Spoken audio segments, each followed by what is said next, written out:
3 men vanished from a lighthouse that never stopped working. The lamp stayed lit, the doors were closed, and the sea kept moving.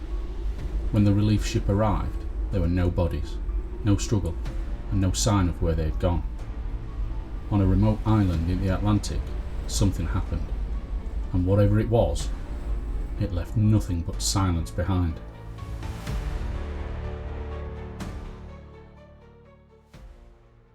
Far west of the Isle of Lewis, the Flannan Isles rise abruptly from the Atlantic, isolated rocks surrounded by steep cliffs and restless grey seas.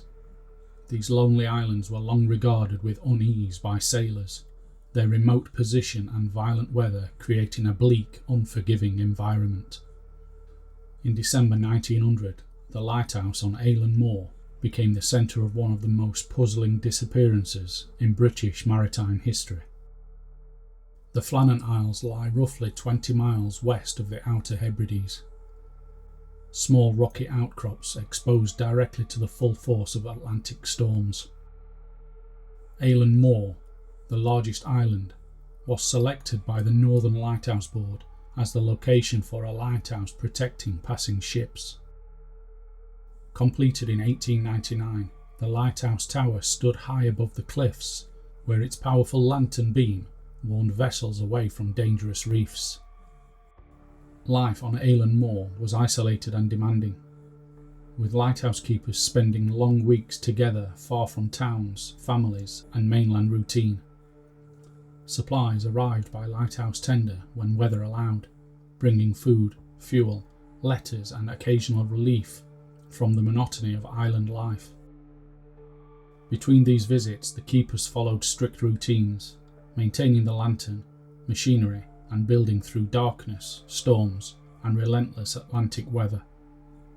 3 lighthouse keepers staffed the station at any one time.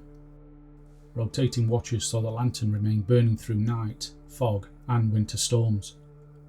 Their duties included trimming the oil lamp, polishing lantern glass, winding clockwork mechanisms, and recording weather observations within the official station logbook. Such discipline was essential because vessels navigating nearby waters relied entirely upon that beam to avoid reefs, submerged rocks, and dangerous coastline.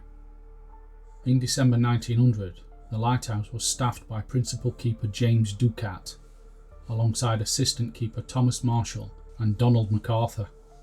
All 3 were experienced lighthouse keepers, accustomed to remote posting and the demanding conditions of Scotland's Atlantic coast.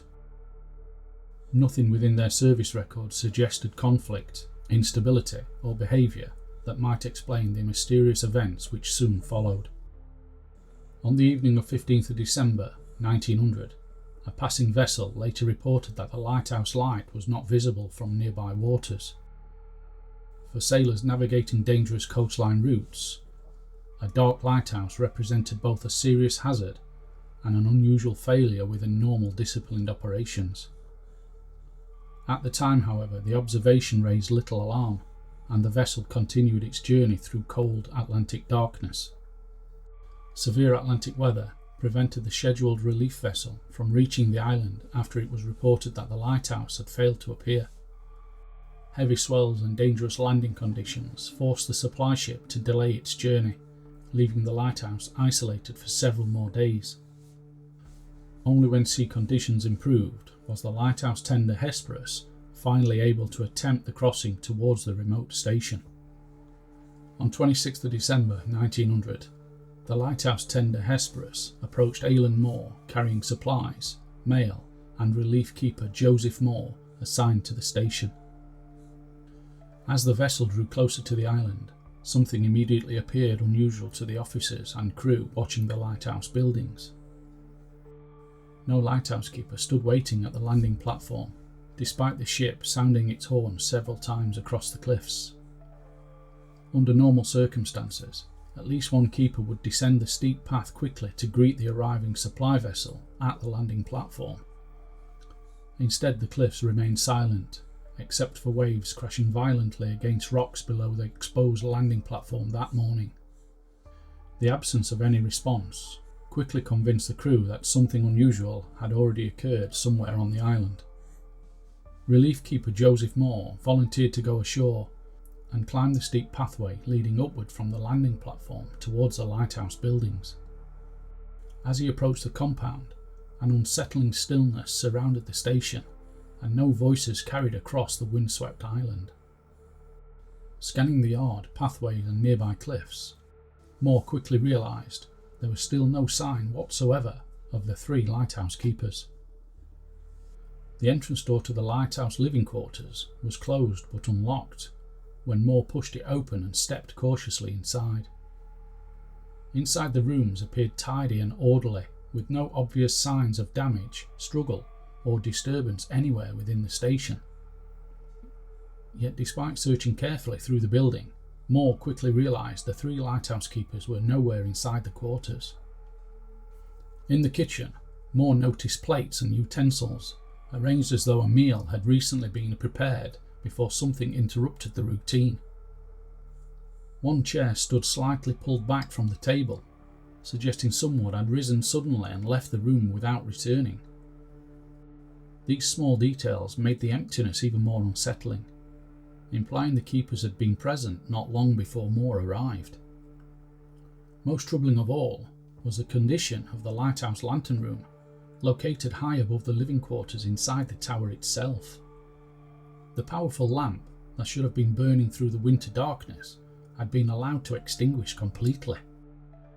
Allowing the light to fail would have been extremely unusual within the disciplined routines expected of lighthouse keepers. Mòr continued searching through the remaining rooms, calling out repeatedly for the missing keepers and pausing often to listen for any reply. The beds showed signs of recent use, and personal belongings remained neatly arranged exactly where the keepers had left them. Despite searching the lighthouse thoroughly, Mòr could still find no sign of the 3 keepers anywhere within the buildings or surrounding yard. Mòr returned to the landing platform and reported his discovery to Captain Harvey, and the crew waited aboard the lighthouse tender Hesperus. Concerned by the absence of the keepers, the crew soon began searching the island paths and surrounding cliff edges. During that search, investigators quickly noticed signs that the island had recently endured extremely violent Atlantic weather. At the western landing area, investigators discovered heavy equipment, normally secured during storms, had been displaced from its usual position beside the cliffs. Iron railings had been bent outward, and ropes used to secure supply crates had been found torn loose along the landing path. These signs suggested that powerful Atlantic waves had swept across the exposed rocks with tremendous force during recent storms. A large supply crate, positioned well above the landing platform, had been torn from its mountings and broken apart by the sea. Fragments of the shattered crate were scattered across rocks far below the cliff edge, where waves continued breaking violently. Such destruction strongly suggested that an enormous surge of water had swept across the landing area during the storm. While examining the lighthouse interior, investigators noticed another unusual detail inside the entrance hall near the main doorway. 2 of the lighthouse keepers' heavy oilskin coats were missing from the wall hooks, where protective clothing was normally kept ready. Yet a 3rd coat still hung inside the building, suggesting one keeper may have left the lighthouse without proper protection. This discovery raised troubling questions, because lighthouse keepers were known for strict routines and careful preparation before venturing outside during storms. Leaving the building without protective clothing would have been highly unusual on an exposed island battered by winter Atlantic weather. This detail suggested the keepers may have rushed outside quickly, possibly responding to sudden damage or urgent problems near the landing area. Investigators also examined the lighthouse logbook, hoping it might provide clues about events during the final days before the disappearance. Several entries describe strong winds and heavy seas striking the island repeatedly during the days leading up to the disappearance. The notes suggested that weather conditions around the Flannan Isles had been worsening steadily during the previous days. The official investigation eventually concluded that the 3 keepers had likely gone outside together to secure equipment during worsening weather. While working near the western landing area, they may have been struck unexpectedly by a powerful rogue wave sweeping across the rocks. In such violent conditions, a sudden surge of Atlantic water could easily sweep men from the rocks into the sea below. Despite the official explanation, several details surrounding the disappearance continued to trouble investigators and later researchers studying the events on Eilean Mòr. Lighthouse regulations normally required one keeper to remain inside the tower while others worked outside, ensuring the lantern was always attended. Why all three keepers appear to have left the lighthouse together that day has never been fully explained by investigators. Over the years, the disappearance of the three keepers has inspired many theories attempting to explain what truly happened. Some researchers believe the official rogue wave explanation remains the most realistic interpretation of the evidence. Others argue that the unusual circumstances surrounding the lighthouse suggest the final moments may never be fully understood. The mystery endured largely because the Flannan Islands were so remote, leaving investigators with little physical evidence and no surviving witnesses. Harsh weather, dangerous cliffs, and violent seas created conditions where accidents could easily occur without leaving clear traces. With no bodies ever recovered, the disappearance of the three keepers gradually passed from investigation into legend. Today the lighthouse on Eilean Mòr still stands above Atlantic cliffs, its lantern sweeping slowly across the same dark waters that surrounded the island on that winter night. Yet the fate of James Ducat, Thomas Marshall and Donald McArthur was never discovered after those final days in December 1900 on the remote Flannan Isles. The lighthouse continued to burn and guide ships through darkness, but the three men who kept its watch had vanished completely, leaving only silence, unanswered questions, and a mystery that still lingers today.